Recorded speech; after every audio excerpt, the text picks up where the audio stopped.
And I will read this in full because obviously this is the first time that we are now hearing from the former president himself. During a crowded rally in western Pennsylvania on Saturday night, a gunman opened fire, targeting former President Donald Trump in what the FBI has classified as an assassination attempt.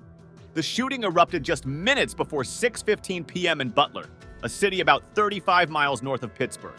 The former president, Donald Trump, suddenly grabbed hold of his ear as loud bangs rang out and whizzed by, prompting him to duck to the floor.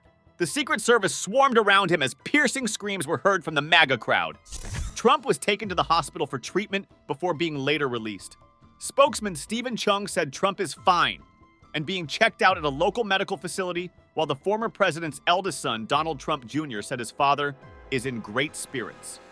Trump flew back to New Jersey ahead of his spending the night at his golf resort in Bedminster. In a post to his Truth Social network, Trump thanked the Secret Service and other law enforcement for their rapid response. "I knew immediately that something was wrong and that I heard a whizzing sound, shots, and immediately felt the bullet ripping through the skin," he said on social media. "Much bleeding took place, so I realized then what was happening. I want to thank the United States Secret Service and all of law enforcement for their rapid response," Trump added. "Most importantly, I want to extend my condolences to the family of the person at the rally who was killed, and also to the family of another person that was badly injured. It is incredible that such an act can take place in our country. God bless America." Representative Ronnie Jackson revealed his nephew was shot during the assassination attempt on Trump. Jackson, who was Trump and President Barack Obama's White House physician, said he helped his nephew and a friend get a spot in the friends and family section close to the stage at the rally in Butler, Pennsylvania.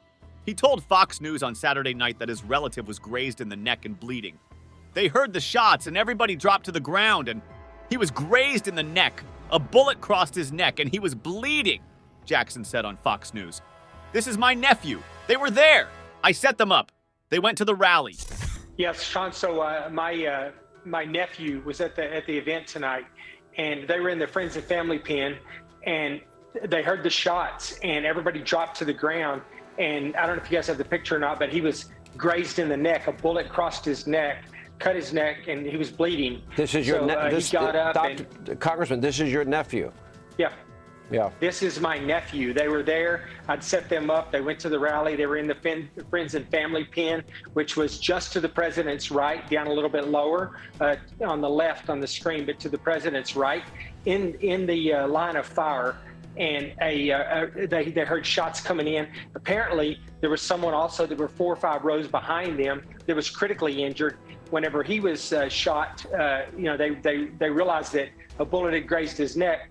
My sister-in-law had encouraged him to go to the first aid tent. Butler County District Attorney Richard Goldinger said he was told by detectives that the gunman was on the roof of a building adjacent to the event, and the shooting would have required a rifle as it was several hundred yards away. The identity of the dead bystander has not yet been confirmed. An AR-style rifle was recovered at the scene. A stunned witness named only as Greg told the BBC he saw the would-be assassin climb onto the top of a building outside the event and that he was bewildered by the lack of action from agents. He said, "I'm thinking to myself, why is Trump still speaking? Why have they not pulled him off the stage? The next thing you know, 5 shots ring out." After the gunman opened fire, he saw the Secret Service blow his head off, the man said. "We noticed a guy crawling, bear crawling up the roof of the building beside us, 50 feet away from us. So we're standing there, we're pointing at the guy crawling up the roof. And he had a gun, right? He had a rifle. A rifle. We could clearly see him with a rifle, absolutely. We're pointing at him. The police are down there running around on the ground. We're like, hey man, there's a guy on the roof with a rifle. And the police were like, huh, what? Like they didn't know what was going on. We're like, hey, right here on the roof, we can see him from right here. We see him, he's crawling. And next thing you know, I'm thinking to myself, why is Trump still speaking? Why have they not pulled him up the stage? I'm standing there pointing at him for, 2-3 minutes. Secret Service is looking at us from the top of the barn. I'm pointing at that roof, just standing there like this. And next thing you know, 5 shots ring out. President Biden said in a statement that America must unite as one nation in response to the horrific scenes. "I have been briefed on the shooting at Donald Trump's rally in Pennsylvania. I'm grateful to hear that he's safe and doing well," the White House said in a statement. I'm praying for him and his family and for all those who were at the rally as we await further information.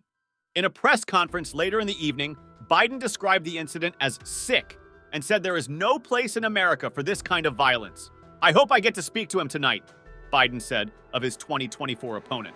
The president delivered his comments from the White House's emergency briefing room in Rehoboth Beach, Delaware, which is set up whenever the president travels. He was spending the weekend at his beach home and was at a nearby church when the shooting occurred. I've been thoroughly briefed by all the agencies of the federal government as to the situation, based on what we know now. I have tried to get a hold of Donald. He's with his doctors.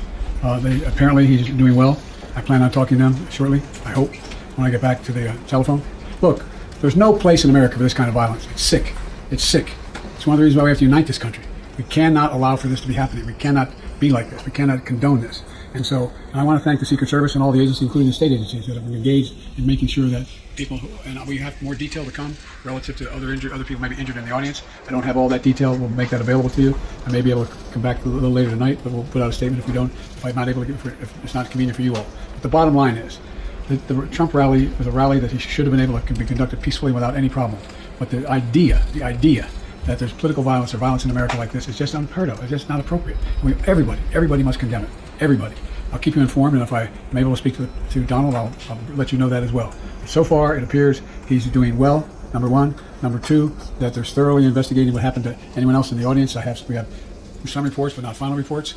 And every agency in the federal government, and I'm going back to my phone to speak with the federal agencies that are being put together again to give me an updated briefing. If anything happened, they learned any more in the last couple hours.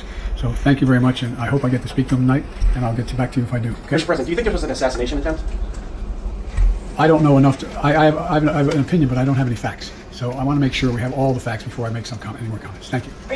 President Biden received an initial briefing from aides after he left church minutes after the shooting and then convened security officials for a more in-depth update. The Biden campaign said it was pausing all messaging to supporters and working to pull down all of its television ads as quickly as possible, the campaign said. Mr. Trump's campaign and the Republican National Committee said the party's convention in Milwaukee, which is due to start on Monday, will proceed after the shooting. Vice President Kamala Harris said in a statement that she was also briefed, adding that she and her husband are relieved that Mr. Trump was not seriously injured.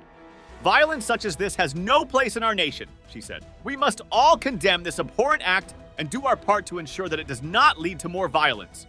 Donald Trump Jr. shared a post of his bloodied father with his fist clenched on X, captioned, "He'll never stop fighting to save America." The president's predecessor, Barack Obama, posted, "There is absolutely no place for political violence in our democracy.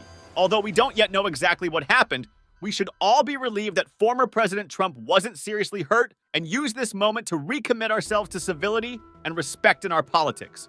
Michelle and I are wishing him a quick recovery."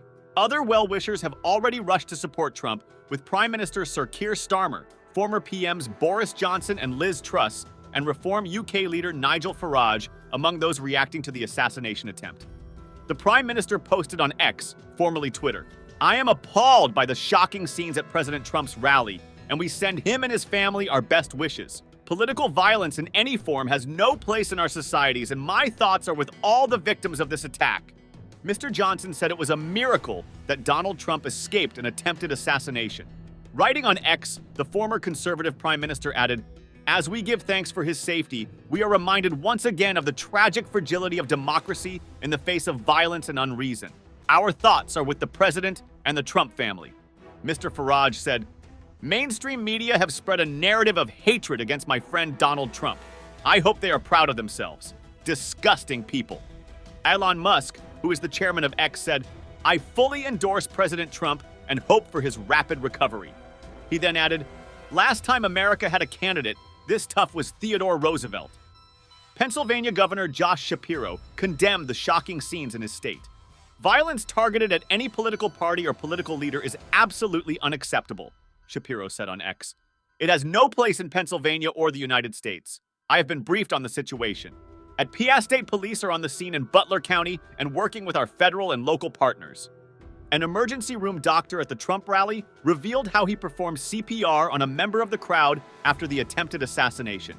"I heard the shots.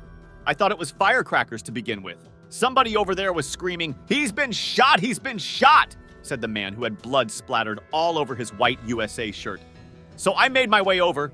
I said, I'm an emergency department physician. Let me help you. The guy who had spun around was jammed between the benches and a headshot here. There's lots of blood and he had brain matter, he told CBS News. He was on the right. He was on the lower portion of the same stands. I was looking at the graph when I heard what sounded like firecrackers going off. I saw the Secret Service then swarm over Donald Trump, and somebody near the location of this individual cried out, he's down, he's hurt, he's been shot. And so, being an emergency department physician, I just went into muscle memory and went down there to assist him. And how did you assist him, doctor? And what did he look like? What were the extent of his wounds? It sounds like this was a male. What can you describe for us? It's a male. He appeared to be mid-30s. I believe he was Hispanic. He was wearing a Trump rally shirt. He was shot in the head. His body was twisted around and wedged between two benches that were in the stand. He was not breathing. He did not have a pulse or at all. He appeared fairly gravely ill.